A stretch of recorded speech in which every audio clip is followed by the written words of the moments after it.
happening, people? Today in this video I am going to tell you three tips, I can't count, 3 tips on how to make more money as a GrubHub driver. So we're going to do this unedited and we're going to jump right into it. If you haven't already, hit the subscribe button and hit that like button if you found this to be informative. So, number 1, you're going to want to work during the dinner hours. That's when people are tipping the most. They're typically ordering food for not just themselves, but also their family, friends, whoever they're with. And typically these hours, from what I've noticed from working with GrubHub for almost 2 months, is between like 4 o'clock p.m. to like roughly like 9:30 p.m. Occasionally you will get those people that order, you know, past 10 o'clock, 10:30 or whatever. But typically between 4 to 9:30 is usually when you get the big dinner rush. Number 2, stay closer to where more of the busier restaurants are. I feel like this kind of is basically pretty obvious.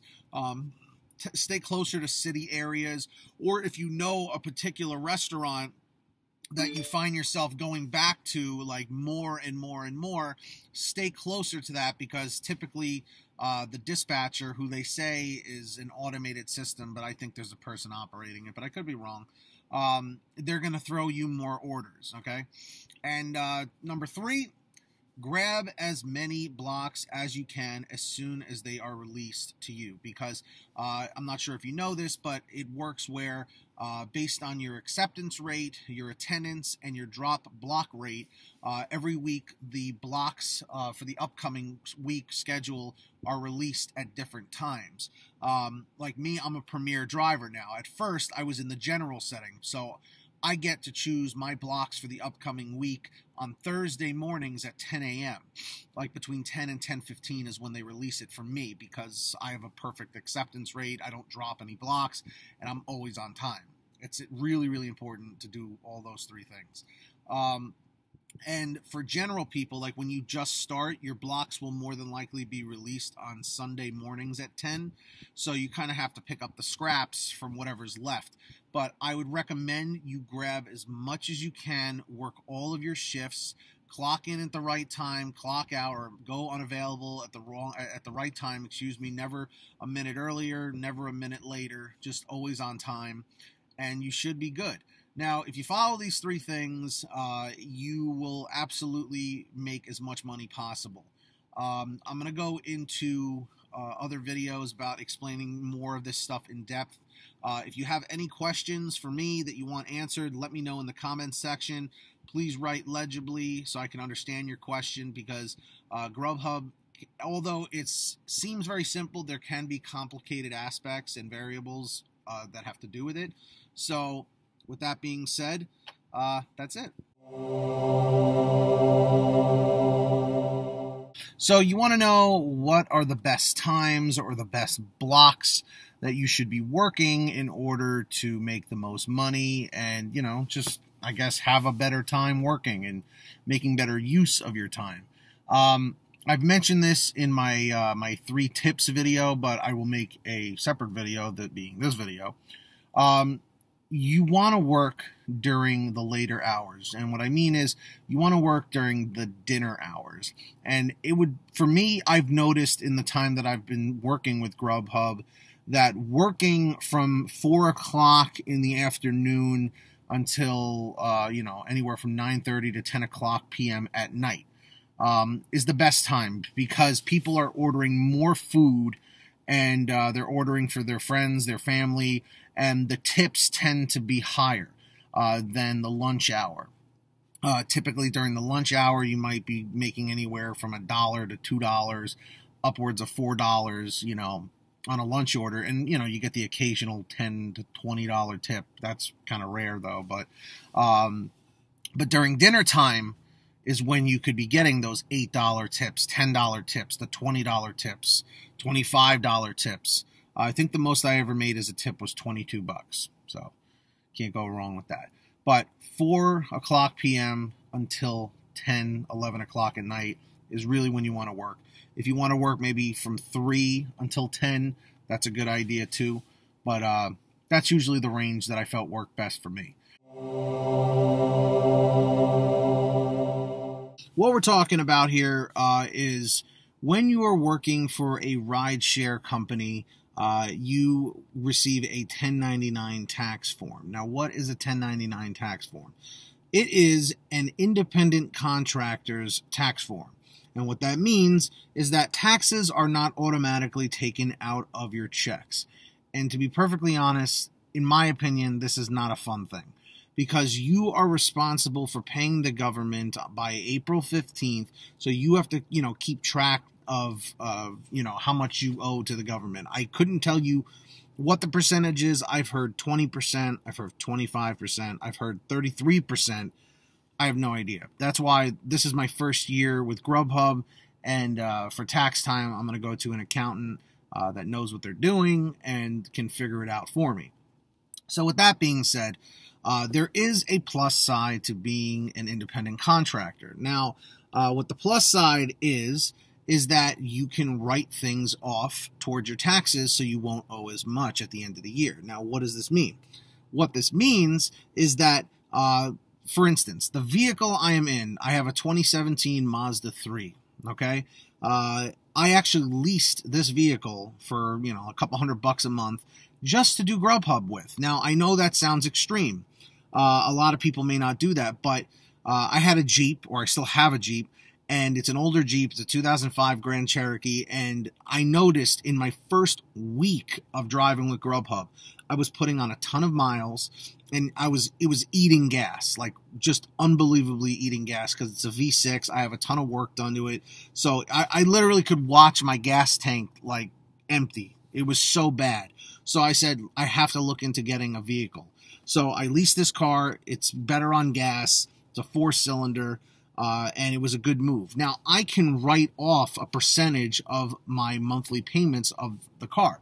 I can write off a percentage of the maintenance for the vehicle, like oil changes, tire rotations, brake stuff, like having your brakes changed or whatever. And a big one is gas. You can write off your gas, which is, a lot of people don't know that. And since you're going to be burning through gas like crazy if you work as much as I do, you're going to want to write these things off.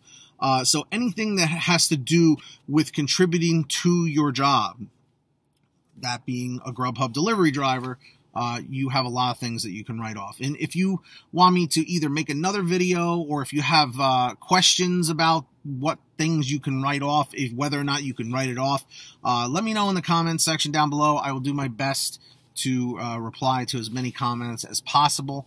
But yeah, so that should pretty much cover it. So there are pros and cons to having a 1099 tax form and being independent contractors. Jumping right into it, how to get more offers when working with GrubHub, and I'm assuming, UberEATS and other companies, but we're talking about GrubHub specifically.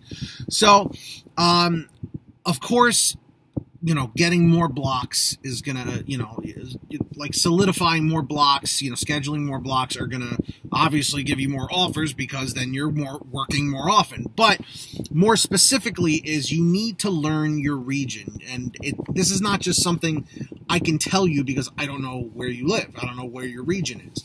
I know where I am. I live in New York, but I'm in the suburbs of New York. I am not in Manhattan. So I noticed that in more of the city-like areas, like the cities that are within the suburb areas, that's where more of the orders or offers tend to come from. So you'll want to park or drive around those areas more often, just because that's, they're going to have more orders, which means more money for you. So really, those are the best tips I can give you. Grab more blocks, as many as you can, as long as you can work them. And on top of that, it's just to be closer to the restaurants that are more popular and get the most offers. And if you're in that area of the region and you are, I guess, selected, they might start favoring you more and more, especially as long as you're accepting all of the offers that are given to you. Never, ever, ever reject an offer. I don't even care if it's a bad area. Always accept it and then call driver care if you don't really want to go into the area. I'll talk about that more in another video. Let me guess, you want to know how to make $1,000 a week delivering food. Well, I'm going to tell you how it's actually possible. So with that being said, if this is your first time watching one of my videos, welcome. And if you're not already, subscribe to this channel and hit the like button. We're doing a big giveaway at 1,000 subscribers. I don't know what it is yet, but you have been told. So, can you actually make $1,000 a week with GrubHub? Kinda. Okay, now hold the phone for a second. It all depends on where you are in the United States. Seriously. Where I am in the United States, I'm in New York, and in my particular area in the suburbs of New York, about 40 minutes out of Manhattan, our rate is $12 an hour. And the rate in Manhattan is $14 an hour at the current moment, at this current time of the video being uploaded. Now, you might be, I've heard of people at $10 an hour, at $11 an hour. Now, for me, if I was to work 11 hours a day, 11 hours a day times 7 days a week, if I worked every day straight, is 77 hours, times 12 would bring me to $924 a week. Now, that's pretty much what I've been doing now. I work every day, 11 hours a day. That's what I'm doing. So if you were getting 77 hours a week times 14, let's say if you were in Manhattan, you're at $1,078. I just did the math right now. So you are at $1,000 a week if you want to work 11 hours a day, which you can.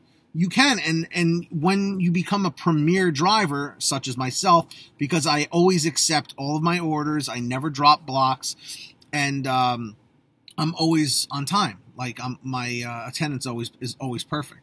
So I get dibs on the early scheduling before a lot of other people do. So I grab up all of my blocks, as many as I can, so that I'm working 10 to 11 hours a day.